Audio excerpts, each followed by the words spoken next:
Hello friends, आप सभी का स्वागत है आपके अपने यूट्यूब चैनल कंसेप्ट्स विद अंकित में। आज के सेशन में हमारी चर्चा का विषय रहेगा पॉलिटिकल थ्योरी यानी कि राजनीतिक सिद्धांत। राजनीति शास्त्र के अंदर एक बहुत ही महत्वपूर्ण विषय। तो चलिए शुरू करते हैं आज का सेशन। पॉलिटिकल थ्योरी शब्द की रचना दो शब्दों से मिलकर बनी हुई है, जिसमें पहला शब्द पॉलिटिकल और दूसरा शब्द थ्योरी। पॉलिटिकल से हमारा अभिप्राय रिलेटेड विद पब्लिक लाइफ, यानी कि नागरिकों की कुछ ऐसी एक्टिविटीज़, सरकार की कुछ एक्टिविटीज़, सरकार के संस्थाओं की कुछ ऐसी एक्टिविटीज़ जो पब्लिक लाइफ से, लोगों की कॉमन लाइफ से जुड़ी हुई हों। और थ्योरी से अभिप्राय कि जो वो एक्टिविटीज़ नागरिकों की या राज्य की या राजनीतिक संस्थाओं की रहती है वह सिस्टमेटिक तरीके से हो, सिस्टमेटिक स्टडी हो, और जिसमें उस सिस्टमेटिक स्टडी में हम सरकार की, राज्यों की और नागरिकों की मूलभूत और सभी प्रकार की गतिविधियों को शामिल करते हैं। आइए अब देख लेते हैं कुछ ऐसे विचारकों की परिभाषाएं जो पॉलिटिकल थ्योरी को किस रूप में परिभाषित करते हैं। सबसे पहले जॉर्ज कैटलिन के अनुसार पॉलिटिकल थ्योरी एक कॉम्बिनेशन है पॉलिटिकल साइंस और पॉलिटिकल फिलोसॉफी का, जिसमें हम पॉलिटिकल साइंस के अंतर्गत हम व्हाट इज़ यानी कि क्या है की धारणा से डील करते हैं, और दूसरी तरफ पॉलिटिकल फिलोसॉफी से हमारा अभिप्राय व्हाट ऑट टू बी यानी कि किस प्रकार होना चाहिए से हमारा संबंध रहता है।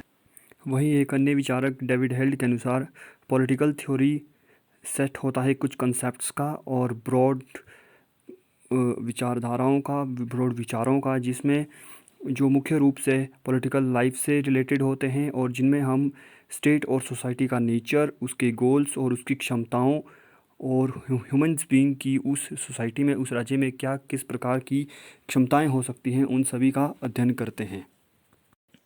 इवोल्यूशन ऑफ पॉलिटिकल थ्योरी यानी कि राजनीतिक सिद्धांत का विकास। राजनीतिक सिद्धांत का विकास मुख्यतः दो चरणों में हुआ, जिनको हम ट्रेडिशनल पॉलिटिकल थ्योरी और मॉडर्न पॉलिटिकल थ्योरी में विभाजित करते हैं, और इन दोनों चरणों की अपनी अपनी विशेषताएं हैं जिनका हम अध्ययन करेंगे। Traditional political theory basically normative थी अपने नेचर में। कहने का तात्पर्य कि परंपरागत राजनीतिक सिद्धांत के अंदर कैसे होना चाहिए यानी कि आदर्शवादिता और नैतिकता संबंधी प्रश्नों पर जोर दिया जाता था। उसका यथास्थिति से, तथ्यमूलक चीज़ों से कोई सरोकार नहीं था। इसके साथ साथ ट्रेडिशनल पॉलिटिकल थ्योरी में कंपैरेटिव और डिडक्टिव मेथड्स को यूज़ किया गया। हम सभी जानते हैं कि अरस्तू ने अपने समय के 158 संविधानों का अध्ययन किया और उसके अध्ययन के आधार पर उसने सर्वोत्तम शासन प्रणाली के रूप में अपने निष्कर्ष निकाले। तो हम यह कह सकते हैं कि ट्रेडिशनल पॉलिटिकल थ्योरी की अपनी विशेषताएं थी। ट्रेडिशनल पॉलिटिकल थ्योरी को डेवलप करने में बेसिकली प्लेटो, एरिस्टोटल, मैकियावली और सबाइन जैसे विचारकों का मुख्य रूप से योगदान रहा। इसके बाद मॉडर्न पॉलिटिकल थ्योरी में बेसिकली फोकस किया गया साइंटिफिक मेथड्स के ऊपर, यानी कि वैज्ञानिक पद्धतियों के विकास पर जोर दिया जाने लगा। और मॉडर्न पॉलिटिकल थ्योरी के विद्वानों ने यह मान्यता रखी कि मॉडर्न जो पॉलिटिकल साइंस है उसको भी नेचुरल साइंस की तरह ही अध्ययन किया जा सकता है, उसके अंदर भी नेचुरल साइंसेस की तरह ही प्रेडिक्शन की जा सकती हैं। तो इसलिए साइंटिफिक मेथड्स को यूज़ किया जाने लगा। इसके बाद एम्पिरिकल और वैल्यू फ्री स्टडीज़ को यूज़ किया जाने लगा।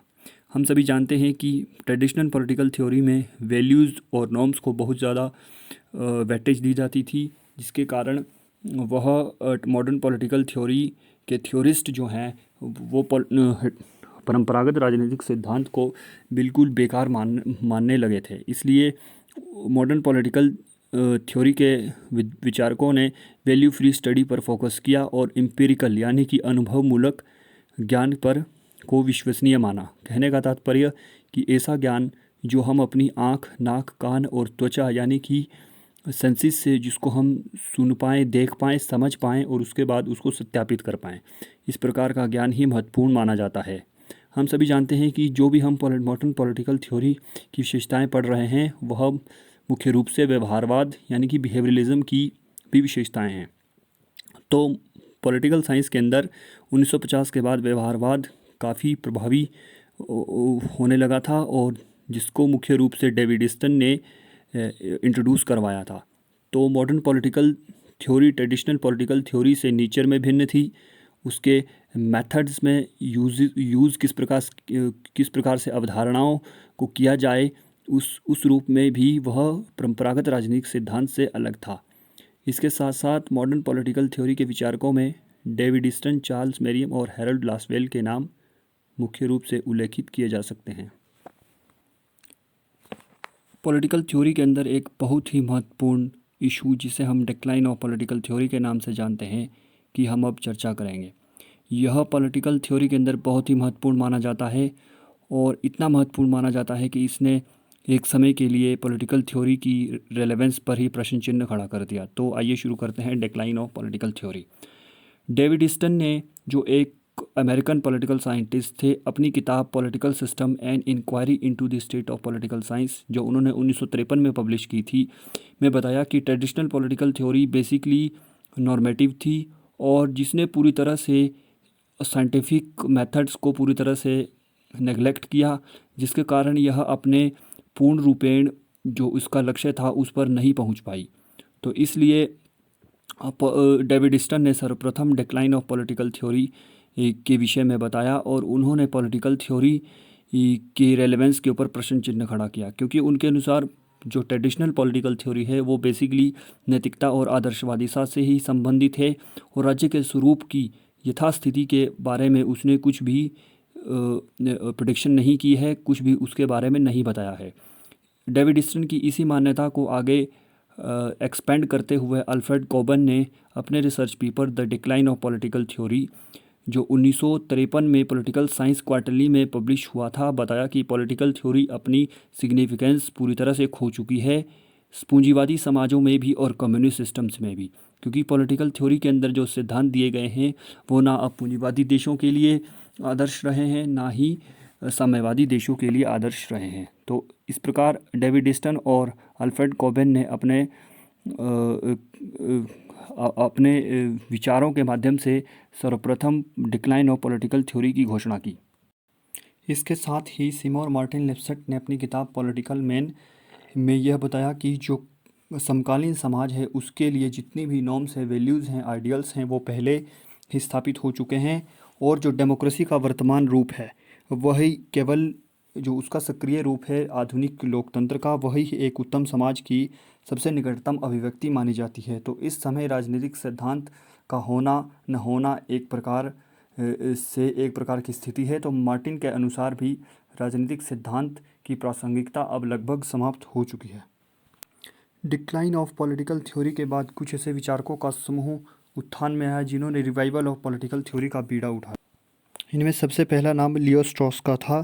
लियो स्ट्रॉस ने अपने महत्वपूर्ण paper what is political theory, जो 1957 में पब्लिश किया गया, उसमें बताया कि जो पॉलिटिकल थ्योरी है उसका पूर्ण रूपेण प्रासंगिकता ख़त्म नहीं हुई है, क्योंकि उसके साथ साथ स्ट्रॉस ने लिखा कि राजनीति का अनुभूलोक जो कि एम्पिरिकल स्टडी जो बिहेवियरलिस्ट दे रहे थे वही पॉलिटिकल थ्योरी के रेलेवेंस को कम करने में उसने महत्वपूर्ण भूमिका निभाई है।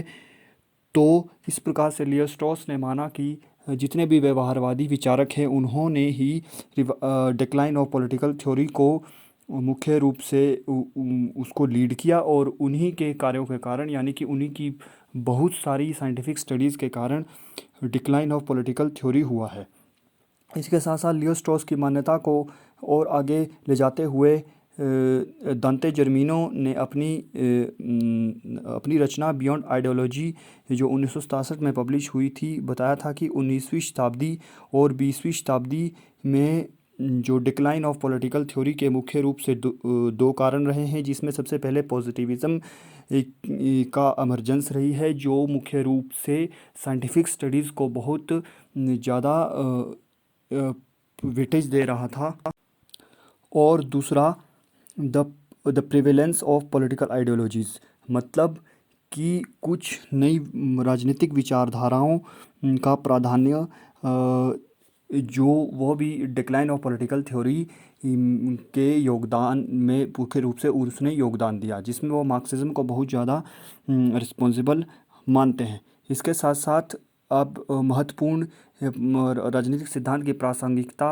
और उसकी रेलेवेंस में और उसकी जो रिवाइवल ऑफ पॉलिटिकल थ्योरी है, इसमें मुख्य रूप से एक महत्वपूर्ण विचार और है, जिसमें हम कह सकते हैं कि अब इस समय जो पॉलिटिकल थ्योरी है उसने अपना जो प्रासंगिकता है वो मुख्य रूप से नहीं खोई है, क्योंकि अब कुछ ऐसे विचारक जैसे माइकल ऑक्सफोर्ड, हैना अरेंट और लियो स्ट्रॉस, कुछ ऐसे विचारक हैं जिन्होंने पॉलिटिकल साइंस के नए सिद्धांतों को प्रतिपादित करने में अपनी महत्वपूर्ण भूमिका निभाई है। इसके साथ साथ हम कह सकते हैं कि जॉन रॉल्स, मैकफर्सन, क्रिश्चियन बे, रॉबर्ट नोजिक, हर्बर्ट मर्क्यूजे और हैबरमास जैसे, मैकइंटायर, माइकल वॉल्जर जैसे कुछ ऐसे विचारक हुए हैं जिन्होंने राजनीतिक सिद्धांत में नए नए विकसित अवधारणाओं को विकसित करने में अपना महत्वपूर्ण योगदान दिया है। तो जिस प्रकार से डेविड स्टन, अल्फ्रेड कॉबेन और जो भी जितने भी व्यवहारवादी थे जिस प्रकार का दावा कर रहे थे, वह अब खोखला प्रतीत हो रहा है और कहा जा सकता है कि रिवाइवल ऑफ पॉलिटिकल थ्योरी अब पुनः शुरू हो चुकी है और पॉलिटिकल थ्योरी जो है उसने अपना प्रासंगिकता पुनः स्थापित करने में कामयाबी पाई है। निष्कर्ष के तौर पर कहा जा सकता है कि पॉलिटिकल थ्योरी हमारे लिए बहुत महत्वपूर्ण है, जिसमें हम मुख्य रूप से सिस्टमेटिक स्टडी करते हैं पॉलिटिक्स की, राज्य की और राज्य की राजनीतिक संस्थाओं की। इसके साथ साथ हमें यह स्टडी करने का मौका देता है वैल्यूज़ ऑफ पॉलिटिकल लाइफ की। तो ये था आज का हमारा सेशन। आई होप आपको सेशन समझ आया होगा और आप इसको यह आपके लिए बहुत ही महत्वपूर्ण हेल्पफुल साबित रहेगा। Thank you, thanks for watching.